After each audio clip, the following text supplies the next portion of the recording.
¿Dios escoge nuestro destino? Pues al menos en la epístola a los Romanos, Pablo parece decir que sí. Romanos 9, 10 al 24. De manera que del que quiere Dios tiene misericordia, y al que quiere endurecer, endurece. Mas tú me dirás entonces, ¿por qué pues entonces Dios culpa a alguien? Porque ¿quién ha resistido su voluntad? Pablo responde, antes bien, oh hombre, ¿quién eres tú para que alterques con Dios? Dirá el vaso de barro al que lo labró, ¿por qué me has hecho así? ¿O no tiene potestad el alfarero para hacer de la misma masa un vaso para honra y otro para deshonra?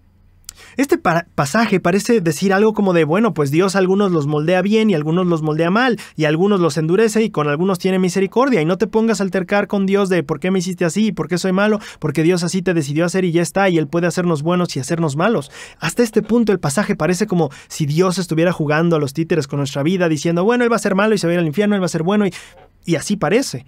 El pasaje de hecho se vuelve todavía un poquito más complicado cuando leemos Romanos 9:13 que dice, como está escrito, a Jacob amé, mas a Esaú aborrecí. No solo pareciera en este pasaje como que Dios jugara con nuestras vidas llevándonos hacia donde quisiera, hacia el bien o hacia el mal, pero también como que tiene preferencia por algunos sobre otros. Eso, al menos es lo que parece. Pero no es lo que Pablo está enseñando aquí, ni cómo Dios opera. Y justo de eso es lo que Pablo nos enseña en esta carta.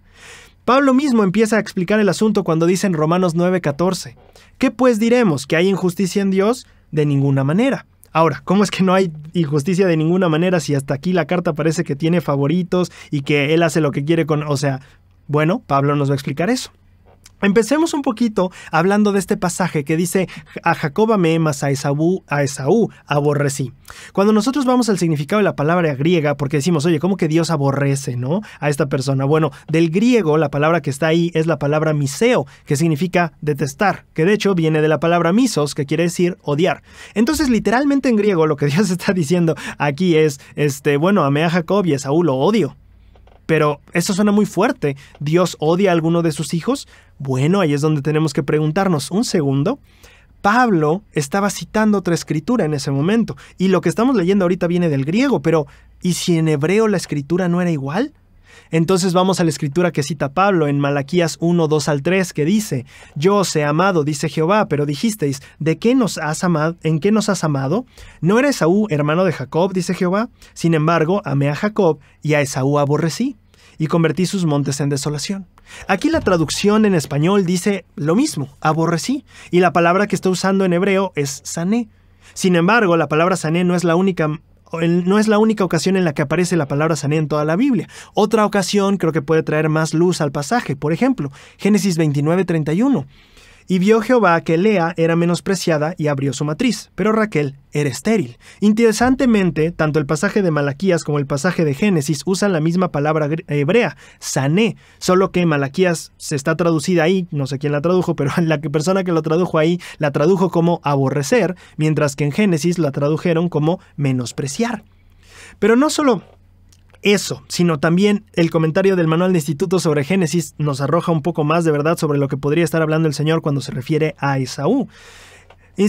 Manual de Instituto del Antiguo Testamento, página 67.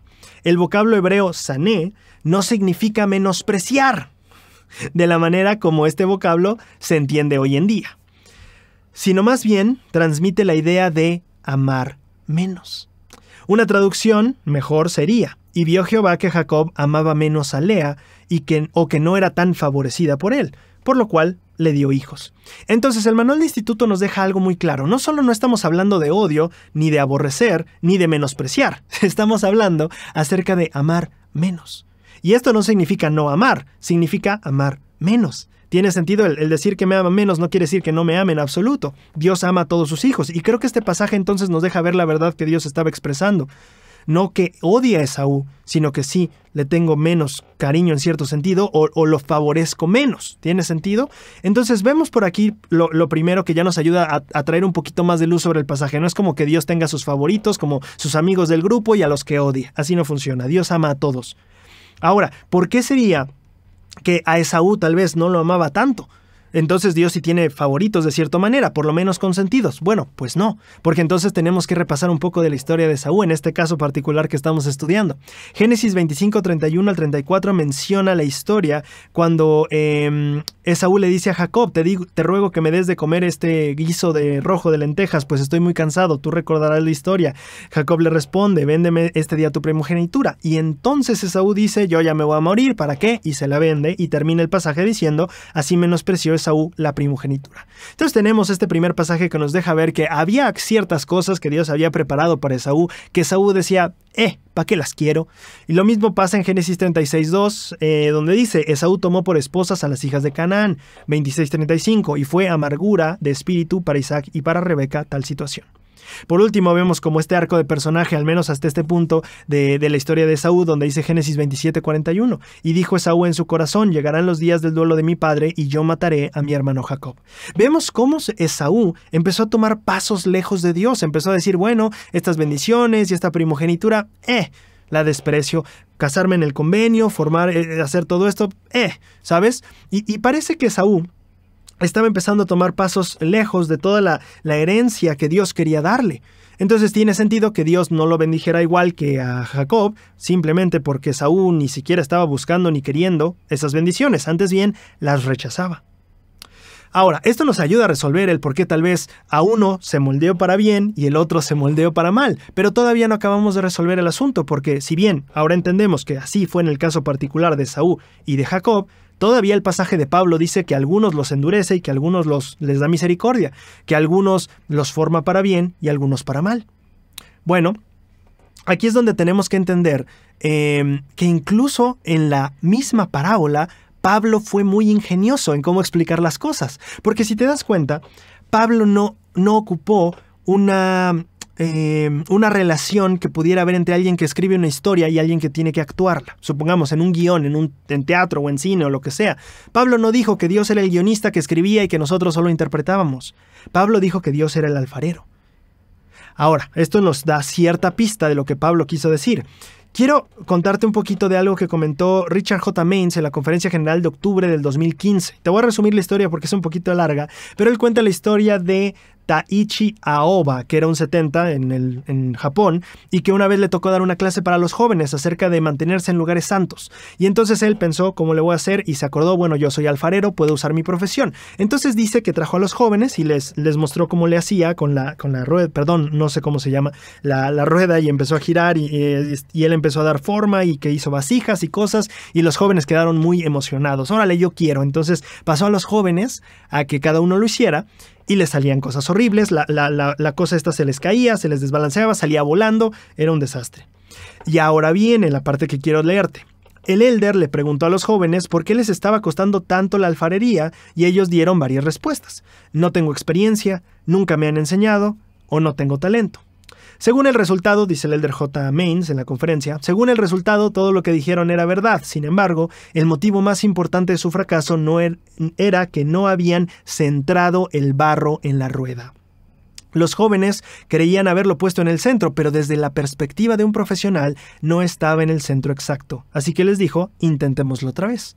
Esta vez el elder Aboa colocó el barro en el centro exacto de la rueda y entonces empezó a girarla, haciendo un agujero en medio del barro. Varios jóvenes volvieron a intentarlo y esta vez todos comenzaron a aplaudir cuando dijeron, vaya, ya no se mueve, puedo hacerlo o lo logré. Claro que las formas no eran perfectas, pero el resultado fue totalmente diferente al primer intento. El motivo del éxito fue que el barro estuvo perfectamente centrado en la rueda. La lección del 70 nos enseña que, si bien, claro, dependerá de la experiencia y el conocimiento del alfarero, depende de qué tan bien centrada esté el material y la masa. En este sentido, Jehová es el alfarero, nosotros somos barro en sus manos, pero como barro tenemos cierto albedrío y podemos centrarnos o no centrarnos. Creo que esa es la razón por la que Pablo ocupa la analogía del alfarero, porque Jehová nos ve como personas que puede moldear, pero que independientemente de todo el talento que tenga el alfarero, si ese barro no está bien centrado en donde debería, Jehová no puede hacer mucho al respecto. Y eso tiene que ver con nuestro albedrío. Y tiene que ver perfectamente con esta analogía que me encanta. Pablo nos está diciendo, Dios puede formar a unos para bien, puede formar a unos para mal. Pero aquí, el entender cómo funciona la alfarería y saber que por muy bueno que pueda ser el alfarero, si la arcilla no está bien centrada, el alfarero no puede hacer su trabajo. Eso es una lección para nosotros acerca de justamente esto de la predestinación. Es que Dios no decide cómo formarnos, es que nosotros decimos si estar centrados en donde debemos estar o no estarlos. Si queremos estar en sus manos, debemos estar centrados en Él. Y este discurso, de hecho, de Richard J. Means explica esto. Nosotros somos ese barro que debe de centrarse en Cristo. Si no estamos centrados en Cristo, realmente no podemos decirle, Cristo, no me has hecho una mejor persona. Es como, bueno, ¿te has dejado en primer lugar? Entonces, Romanos 10:12 creo que acaba de explicar toda esta idea de Pablo de una manera perfecta. Porque no hay diferencia entre judío y griego, porque el mismo que es Señor de todos, es rico para con todos los que le invocan. ¿Prefiere a uno sobre otro? No, Pablo nos dice, no importa si eres griego, judío, no. Todos los que lo invocan, para Él tiene riquezas para darles, Él tiene abundancia para darles, Él tiene amor abundante para darles. Pablo termina, porque todo aquel que invoque el nombre del Señor será salvo. El Señor no tiene favoritos, el Señor no tiene consentidos, el Señor es un alfarero dispuesto a formarte si tú estás dispuesto a estar en el centro, centrar tu vida en Él y estar dispuesto a seguir lo que Él tenga que decirte, pedirte o a donde Él te guíe. Al final de cuentas aprendemos que lo que Pablo nos decía no es que Dios escoja nuestro destino, sino que Dios solo puede darnos el mejor destino con base en que también nos centremos en Él y que también nos entreguemos en sus manos. Pero a pesar de todo lo que expliqué, Pablo sigue hablando de una predestinación. Si Pablo dice que Dios predestinó a algunos, ¿por qué yo sigo diciendo que no? Leamos la Escritura para ir más a detalle en este asunto. Romanos 8, 29 al 30. Porque a los que antes conoció, también predestinó para que fuesen hechos conforme a la imagen de su Hijo, a fin de que Él sea el primogénito entre muchos hermanos. Y a los que predestinó, de estos que estamos hablando, a estos también llamó. Y a los que llamó, a estos también justificó. Y a estos que justificó, también glorificó.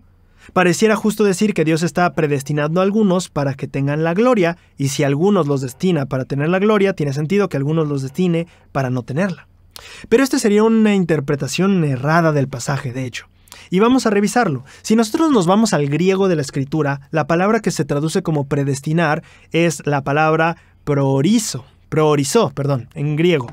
Y esta palabra proorizó quiere decir limitar de antemano, es decir, predeterminar. De ahí en sí ya estamos yendo hacia otra dimensión del pasaje, porque ya no estamos ocupando una definición que quiera decir predestinar, sino más bien predeterminar o fijar ciertos límites de antemano. Y claro, fijar límites no quiere decir fijar un rumbo fijo, quiere decir fijar parámetros. ¿Tiene sentido? Ahora, esto nos puede dar más luz si analizamos la palabra griega, porque la palabra griega es una palabra compuesta, quiere decir que está compuesta de dos palabras. Es que me cuesta el acento. Proorizo.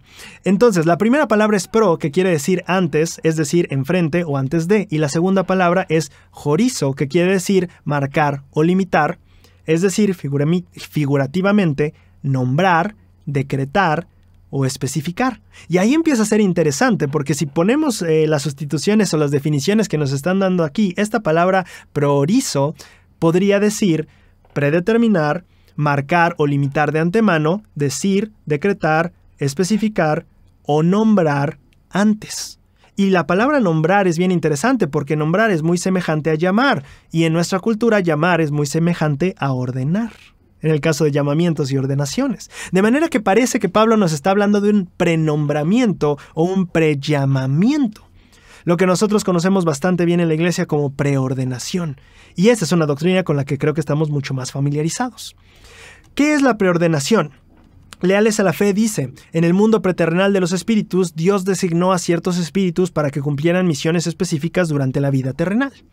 A esto se le llama preordenación. La preordenación no garantiza que esas personas recibirán ciertos llamamientos o responsabilidades, y quiero agregar, o bendiciones, o exaltaciones, sino que esas oportunidades se van a recibir en esta vida como resultado de ejercer con rectitud el albedrío, así como la preordenación fue el resultado de la rectitud en la existencia preterrenal.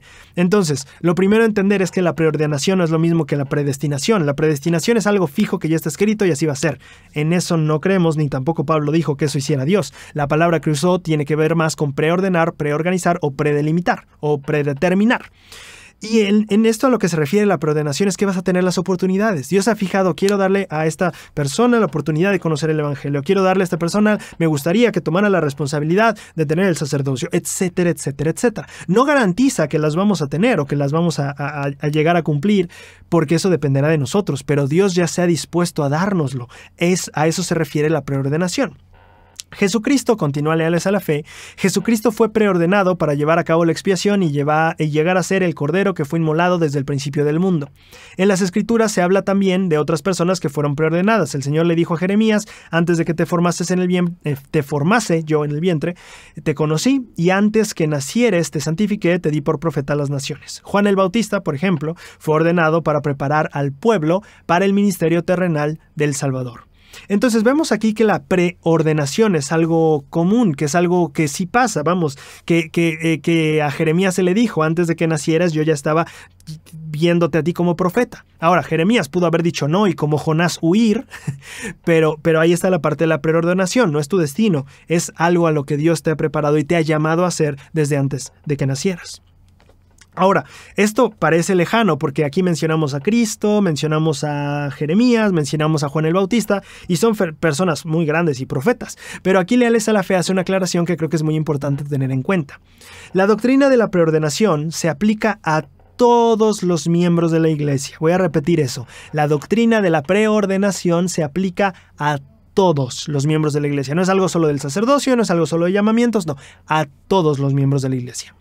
No solo al Salvador ni a sus profetas. Antes de la creación de la tierra, continúa Leales a la Fe, a las mujeres fieles se les dieron ciertas responsabilidades y a los varones fieles fueron preordenados a ciertos deberes en el sacerdocio.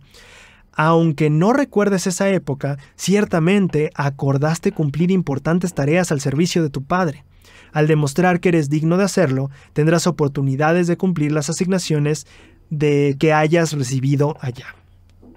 Entonces, la preordenación es para todos. Y creo que esta doctrina que está enseñando Pablo es muy bellísima, porque si tú te das cuenta, Pablo dice, porque a los que antes conoció. Está hablando de la vida preterrenal claramente, igual que a Jeremías, no antes de que tú nacieras, antes de que estuvieras en el vientre, yo te conocía. Y es lo mismo para todos nosotros. Vivimos con Dios en una vida antes de esta, en la vida preterrenal.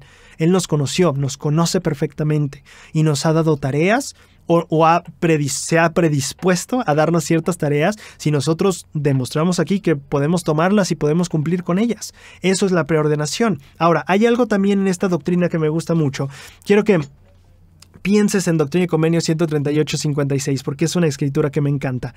Antes de nacer, está hablando de las personas, antes de nacer, ellos, con muchos otros, recibieron sus primeras lecciones en el mundo de los espíritus. Fuimos preordenados, pero también preparados a través de nuestras primeras lecciones en el mundo de los espíritus. Dice la Escritura, y fueron preparados para venir en el debido tiempo del Señor a obrar en su viña en el bien de la salvación de las almas de los hombres. Quiero que contemples esta doctrina como lo hermosa, sagrada y sublime que es. En un tiempo vivimos con Dios y recibimos instrucción. Así como hoy podemos leer las Escrituras y podemos estar en una clase y se nos puede enseñar el Evangelio, en ese tiempo también hubo clases. Bueno, igual y algunos se las saltaron, por eso de repente se descarrían tantito. Pero mi punto es que allá tuvimos esta experiencia sagrada y aquí podemos continuar esa experiencia. Quiero terminar leyendo el versículo y quiero que pensemos, o más bien escuchemos cómo suena el versículo con estos cambios o con estos aprendizajes que tuvimos. Voy a estar cambiando la palabra predestinación por la que aprendimos, que puede ser más acertada. Porque a los que antes conoció en la vida preterrenal, también preordenó para que fueran hechos conforme a la imagen de su Hijo. Y a estas personas que preordenó, también llamó. Y a las que llamó, a estos también justificó. Y a los que justificó, a estos también glorificó. Esta preordenación no solo tiene que ver con lo que nosotros podemos llegar a servir en la iglesia, el ser padre, madre o cualquier cosa aquí terrenal. Pablo acaba hablando de la gloria. Acaba hablando de que Dios los glorifica. Para todos nosotros es esa oportunidad. Esta doctrina de la preordenación es para todos y es de todos. Y termina con la gloria, termina con regresar a la presencia del Padre, termina con heredar todo lo que Él tiene, termina con llegar a Él y a su gloria. Todos tenemos esa oportunidad y está disponible para quien quiera ir por ella. Ahora, hablando de la glorificación, hay una lección que no deberíamos dejar pasar. Hay una bendición y promesa de Dios tan grande que algunos y muchos cristianos ni siquiera creen que sea real. Estoy hablando de esta parte de la glorificación, el hecho de ir con Dios, pero la glorificación no tiene tanto que ver solo con el lugar. De hecho, la gloria tiene que ver más con qué clase de ser es Dios que el lugar en donde esté. Vamos, que Dios se va del cielo y la gloria no se queda ahí, se va a Dios sin su gloria. No, la gloria es parte natural de la naturaleza y carácter del ser de Dios, es innato a Él, no al lugar en donde está.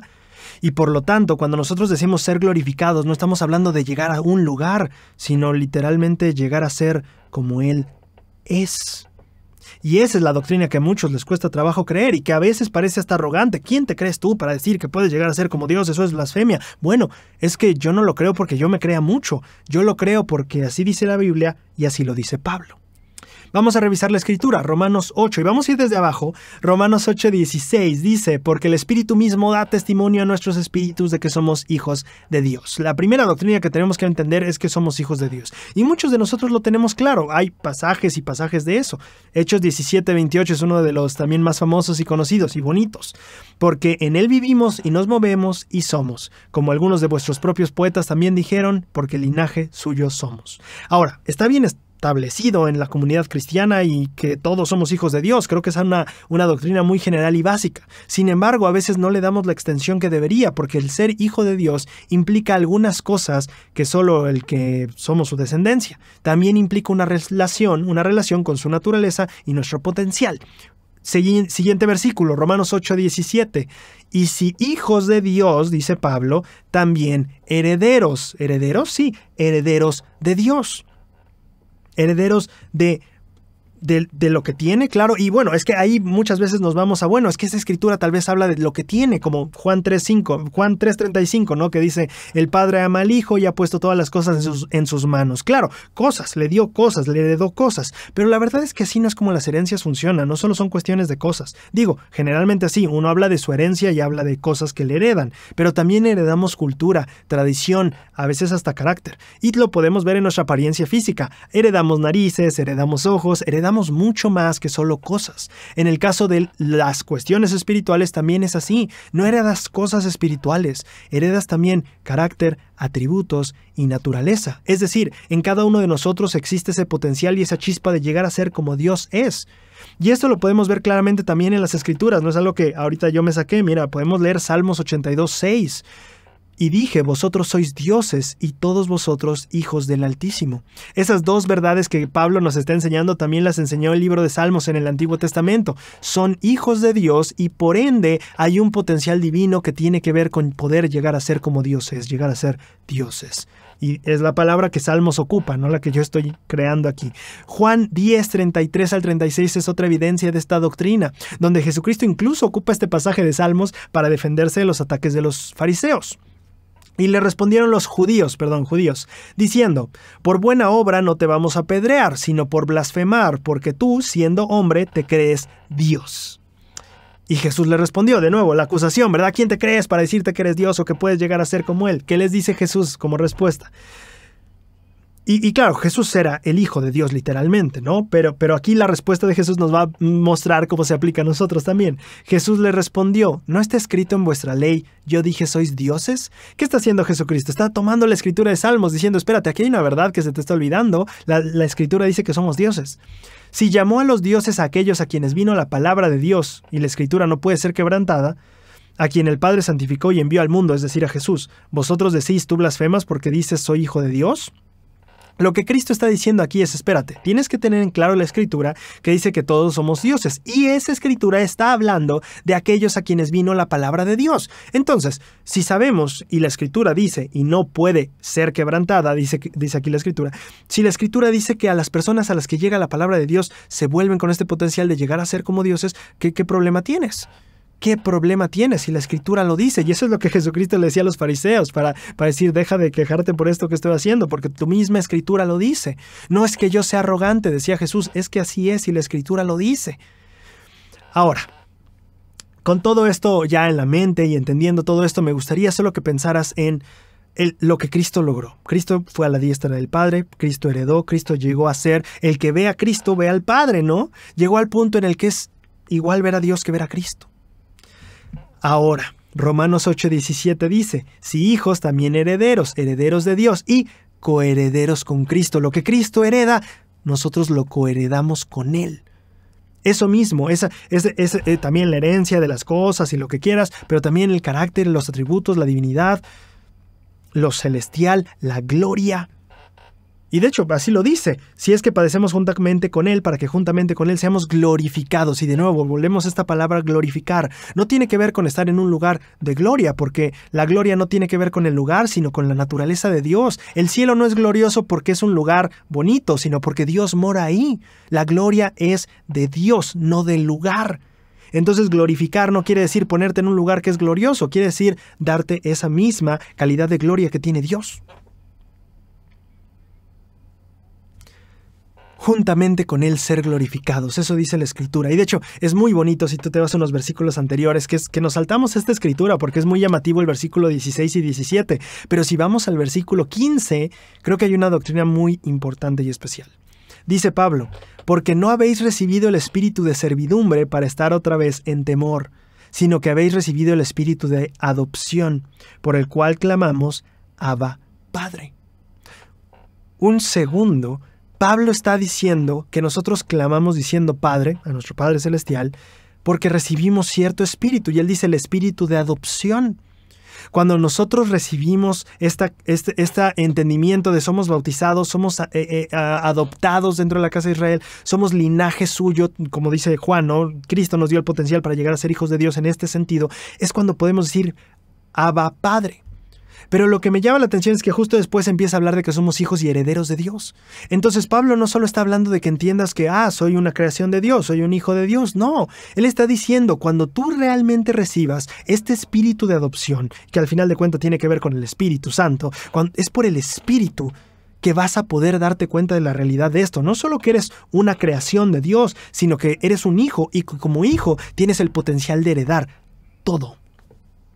Cosas si quieres, pero naturaleza, carácter, gloria, divinidad. Eso tiene que ver con la glorificación y solo podemos hacerlo, no al recibir un espíritu de servidumbre ni de temor, no, sino cuando recibimos este espíritu de adopción, es solo a través del Espíritu que nosotros podemos darnos cuenta no solo de lo glorioso de nuestra naturaleza, sino de lo divino de nuestro potencial también. Y podemos lograr ver lo que podemos llegar a ser, y podemos ver a Dios como nuestro Padre y nosotros como su Hijo, y ver esta relación tan cercana que tenemos incluso en naturaleza y divinidad.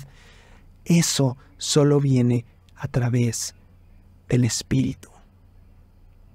Pero ahora, no dejemos que la gloria nos distraiga de otra cosa que también es bien importante y de hecho fundamental para esa gloria. Y es que la Escritura dice que vamos y podemos ser glorificados junto con Cristo, pero si padecemos juntamente con Él. ¿Cuáles son las cosas que Cristo espera que pasemos con Él y por Él? En el libro de Romanos encontré 3 cosas y fue fascinante porque prácticamente pude resumir todo el discipulado, todo el camino, toda la vida en 3 cosas que Pablo nos dice aquí en el libro de Romanos y te las quiero compartir. Romanos 9, 6 al 8. Pero no es que la palabra de Dios haya fallado, dice Pablo, porque no todos los que son de Israel son israelitas. Ni por ser descendientes de Abraham son todos hijos. Caray, ahí empieza a ser un poco complicado. A ver, espérate, o sea, no por ser de Israel eres israelita y no por ser de Abraham eres hijo. ¿Cómo funciona esto?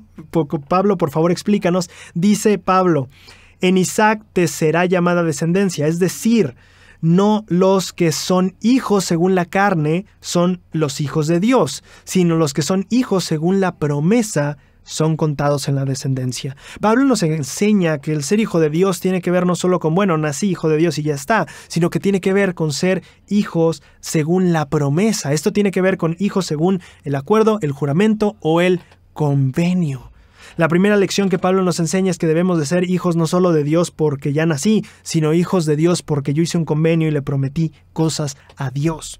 Ahora, ser hijo del convenio no solo quiere decir que ya le prometí cosas, no, quiere decir que estoy guardando esos convenios. La primera cosa que Pablo nos enseña es que hablando de hijos de Dios y coherederos y herederos, tiene que ver con ser hijos del convenio, con ser hijos de la promesa y guardar esa promesa, guardar nuestros convenios. La segunda cosa que Pablo nos enseña está en Romanos 8:14. Porque todos los que son guiados por el Espíritu de Dios son hijos de Dios. Entonces, hablando del potencial de ser hijos de Dios y poder llegar con Dios y todo eso, Pablo nos dice una cosa, a ver, no solo hijo nacido, sino hijo por convenio, y después dice, también, hijos de Dios son considerados los que siguen al Espíritu. Pablo nos enseña algo fascinante, ¿no? La vida no solo se trata de hice un convenio y estoy guardando los convenios y estoy guardando los mandamientos. La vida también se trata de escuchar al Espíritu. Se trata de aprender a ser receptivo a sus impresiones y aprender a seguirlas. Pablo nos está enseñando un manual de vida completito. Ahora, hay una cosa que falta. Ya tenemos el que hemos hecho convenio y los guardamos, pero no avanzaríamos mucho si solo guardamos convenios, pero jamás aprendemos a distinguir la voz del Espíritu, la voz de los cielos. Bueno, hay que aprender a hacer eso también, pero ahora viene una tercera cosa. Romanos 12:1. Así que, hermanos, os ruego por las misericordias de Dios que presentéis vuestros cuerpos en sacrificio vivo, santo, agradable a Dios, que es vuestro servicio razonable. Pablo acaba hablando acerca de la consagración. Preséntate a ti mismo como una ofrenda. Y eso es lo que completa el ciclo, porque piénsalo un poco. Guardamos los mandamientos, es algo que Dios nos ha dado, que nos ha escrito y que nosotros prometimos guardarlos y los guardamos. Pero dentro de eso hay ciertas cosas que no están escritas en los mandamientos, vamos. Hay cosas que el Espíritu nos va a decir exactamente para nuestra circunstancia específica. Pero el siguiente nivel también tiene que ver con lo que el Espíritu no te va a decir y no está en los mandamientos. Cosas que tú tienes que entregar, cosas que tú tienes que ofrendar, cosas que tú tienes que decidir. Es la parte de tomar la iniciativa como discípulo y decir, voy a avanzar en esta senda, voy a tratar de ser lo mejor que pueda, voy a tratar de ser la mejor versión para el Padre. Tiene sentido y eso engloba todo. Si tú te pones a pensar, y eso me gustó mucho porque yo me puse a pensar, a ver, pensemos en todas las cosas que como miembros de la iglesia, como discípulos de Cristo, como hijos de Dios, deberíamos hacer. Y todas las cosas que a mí se me ocurrieron, y creo que a ti también, van a entrar en una de estas tres cosas. Tiene que ver con guardar los convenios que has hecho y las promesas de los mandamientos, tiene que ver con seguir al Espíritu, o tiene que ver con aprender a tomar la iniciativa de hacer lo bueno por tu propia y libre voluntad, para llegar a moldear tu carácter y ser mejor. Estas tres cosas encierran todo nuestro viaje en la tierra. Y me pareció fascinante que Pablo nos la explicara relacionado con ser hijo de Dios, ser hijo del convenio. Ser hijo de Dios tiene que ver con escuchar al Espíritu y también tiene que ver, esta parte del desarrollo de nosotros tiene que ver con la consagración. Y la consagración aquí me gustaría que se entendiera por qué es tan importante para llegar a ser. Porque vamos, a ver, voy a leer la cita y lo voy a explicar. Neil A. Maxwell, el elder, dijo en la Leona de julio de 1995, probablemente en la conferencia general de enero de ese año: el verdadero sacrificio personal no ha consistido nunca en poner un animal sobre el altar, sino en la disposición de poner en el altar el animal que está dentro de nosotros y dejar que se consuma. ¿Cómo demostramos al Señor que simbólicamente nos hemos puesto en el altar del sacrificio hoy? Lo hacemos al vivir el primer gran mandamiento. Amarás al Señor tu Dios con todo tu corazón y con toda tu alma y con toda tu mente. Al final de cuentas aprendemos a amar con todo nuestro ser. Pero fíjate esto no viene por obedecer lo que se nos ha dicho, lo que hemos prometido hacer. No viene por seguir las instrucciones de un ser divino, que son instrucciones celestiales. El último paso tiene que ver con lo que yo llego a ser y lo que yo quiero ser. Vamos, no es lo que Dios instituyó ni con lo que el Espíritu me dicta, es lo que yo en mi naturaleza estoy empezando a dictar por mí mismo. Y no como que no nos importen los dictados de Dios, sino que nosotros empezamos a alinear nuestra naturaleza, nuestro carácter, nuestras intenciones, nuestros deseos, nuestros corazones, nuestra alma entera empieza a alinearse con Dios. Y entonces no es como que, no necesariamente que era un mandamiento, no que me lo dijo el Espíritu, sino que yo creí que sería bueno hacer esto. Creí que era algo bueno. Creo en servir, en ministrar, en elevar, ¿sabes? Y no que el Espíritu me tenga que recordar, haz esto. Sí, yo quiero hacer esto que es bueno. Finalmente nos convertimos en alguien más semejantes a Dios. Nos volvemos nosotros en la ofrenda misma. Así como Cristo fue una ofrenda perfecta por ser libre de pecado, nosotros, aunque imperfectos, empezamos a hacer una mejor ofrenda para Dios. Empezamos a hacer esa ofrenda viva que Pablo nos dice que seamos. Y Pablo concluye muy bien la idea de la consagración en Romanos 14, 6, 8, donde dice: el que hace caso del día lo hace para el Señor, y el que no hace caso del día no lo hace para el Señor.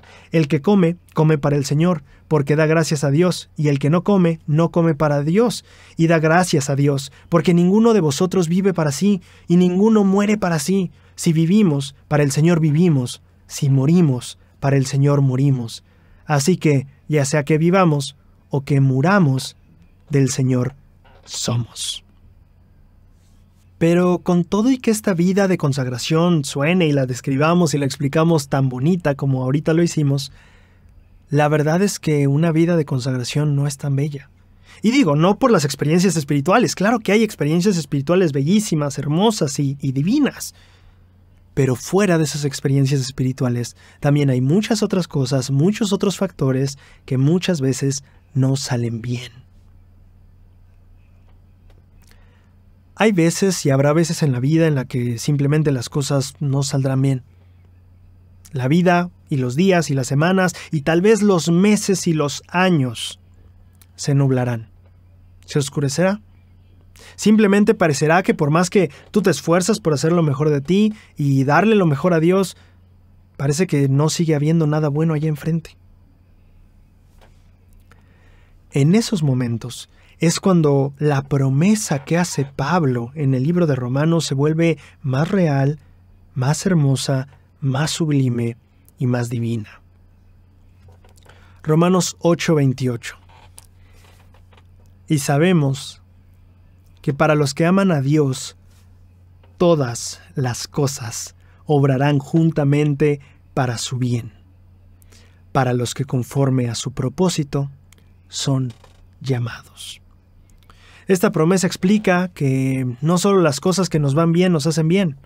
De hecho, cuando uno está con Dios, incluso las cosas que salen mal y van mal, acaban trabajando para nuestro bien. Esos son los caminos más altos de Dios, los misterios de Dios. Claro que es más fácil decirlo que hacerlo, y es más fácil verlo de lejos que experimentarlo en carne propia, cuando tienes que ir de rodillas para llorar una vez más o cuando la vida simplemente no funciona. En La Leona de Octubre de 2018, Candice Coston contó su historia, una historia parecida a lo que estoy describiendo. Tenía los ojos llenos de lágrimas mientras me dirigía en el auto hacia el hospital para someterme a nuevas pruebas. Se me había diagnosticado un cáncer tras el nacimiento de mi hija hacía 2 años. Me habían practicado una intervención quirúrgica y había recibido tratamiento, y estaba a punto de averiguar si dicha terapia había surtido efecto. Padre Celestial, he aprendido mucho de esta experiencia. Te ruego que me retires esta prueba. Quiero criar a mi hija y un día prestar servicio en una misión junto con mi esposo. Por favor, sáname. Las lágrimas me rodeaban mi rostro, dijo ella. De repente, mi oración se convirtió en una letra de una canción, la oración de un niño. Había algo que me impulsaba a hablar en voz alta. Ora, Él está. Habla, Él te escucha. Eres su hijo o hija. Su amor te rodea. Él te contesta. Me sobrevino un enorme sentimiento de amor, dijo Candice. Sentí que mi Padre Celestial me conocía y que se preocupaba por mí, y me escuchaba. Sentí que todo saldría bien. Al día siguiente recibí los resultados. Las pruebas no mostraban señal alguna de cáncer. Fue como si se me hubiera quitado una carga pesada de encima. No obstante, al día siguiente me llamó el doctor y me explicó que, a pesar de lo que indicaban los resultados anteriores, las pruebas sanguíneas mostraban un grado elevado de actividad cancerígena. ¿Cómo podría ser?, me preguntaba yo. Si eso era cierto, ¿por qué había sentido que mi Padre Celestial me había contestado mi oración? Procuré dejar de lado las dudas al regresar para someterme a otras pruebas. Esos resultados mostraban que no solo seguía teniendo cáncer, sino que se había extendido. No podía evitar poner en tela de juicio la experiencia que había tenido en el auto. No podía negar lo que había sentido, pero comenzaba a dudar sobre la interpretación que le estaba dando. Esa nueva información, dice Candice, fue devastadora y me hizo reflexionar muy seriamente. Sentía que todavía era necesario que aprendiera algo de esta prueba. Al meditar en ello, me di cuenta de que cumplía con las formalidades de un miembro activo santo de los últimos días, pero que a veces hacía las cosas por costumbre, más bien que por sinceridad. No me encontraba en un nivel espiritual que deseaba. Era necesario que volviera a los principios fundamentales, así que comencé a centrarme en los aspectos que me acercarían más a Jesucristo. Necesitaba su fortaleza para superar las pruebas. Al esforzarme más en los asuntos espirituales, dice Candice, aumentó mi fe en Jesucristo y en su plan para mí. Me di cuenta de que la experiencia que tuve mientras conducía hacia el hospital en realidad fue una respuesta a mi oración. Al reconocer y aceptar esa respuesta, que todo saldría bien, admito que mi Padre Celestial no siempre especifica cuándo se resolverá todo. Quizás nunca me recupere del todo físicamente, pero estoy aprendiendo a aceptar su voluntad. Mi vida está verdaderamente en sus manos. Ahora, ¿qué pasó con Candice después de eso que fue hace 7 años? Han pasado 7 años desde que se me diagnosticó cáncer. He tenido muchas intervenciones quirúrgicas y tratamientos. Sin embargo, aún sigo teniendo cáncer. No obstante, dice ella, la vida continúa y estoy agradecida por ella. Junto con las pruebas han llegado bendiciones, entre ellas nuestra segunda hija. Pero más que nada, la mayor bendición es que la respuesta del Señor de que todo saldrá bien me sigue reconfortando. 7 años después de trabajo duro, de esfuerzo, de desgaste físico que tiene que ver con luchar contra esta enfermedad, son semejantes a muchas luchas que vamos a tener que librar cada uno de nosotros. Nefi pasó sus 8 años en el desierto. Tal vez tú pases 7 como Candice, tal vez 8, tal vez 9, no lo sé.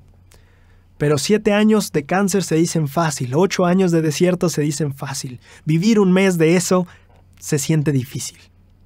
Y esa es la clase de cosas que nosotros vamos a tener que experimentar en la vida. Va a haber momentos difíciles y va a haber cosas simplemente abrumadoras. Ahora, Candice acabó su experiencia diciendo, todo saldrá bien, y esa frase me sigue reconfortando. Quiero que nos preguntemos tú y yo aquí, ¿por qué esa frase nos reconfortaría? ¿Por qué? ¿Por qué tendría que brindarle, o cómo es que logra brindarle consuelo a una madre que todavía está en riesgo de no ver a sus hijas crecer? De no estar para sus cumpleaños, ni para sus graduaciones, ni para sus bodas, ni para sus nietos. ¿Cómo es que esa frase le da esperanza a esa mujer? Creo que Pablo también nos responde esa pregunta en Romanos 8:31-32. Pues, ¿qué diremos de esto? Si Dios es por nosotros, ¿quién contra nosotros? Y fíjate que, aunque esta escritura es muy famosa, el siguiente versículo a veces lo olvidamos, pero creo que es justo la base del versículo 31, como si el versículo 31 solo tuviera fuerza si existiera el versículo 32, que no nos sabemos todos de memoria. Si Dios es por nosotros, ¿quién contra nosotros? Versículo siguiente. El que no escatimó ni a su Hijo, sino que lo entregó por todos nosotros.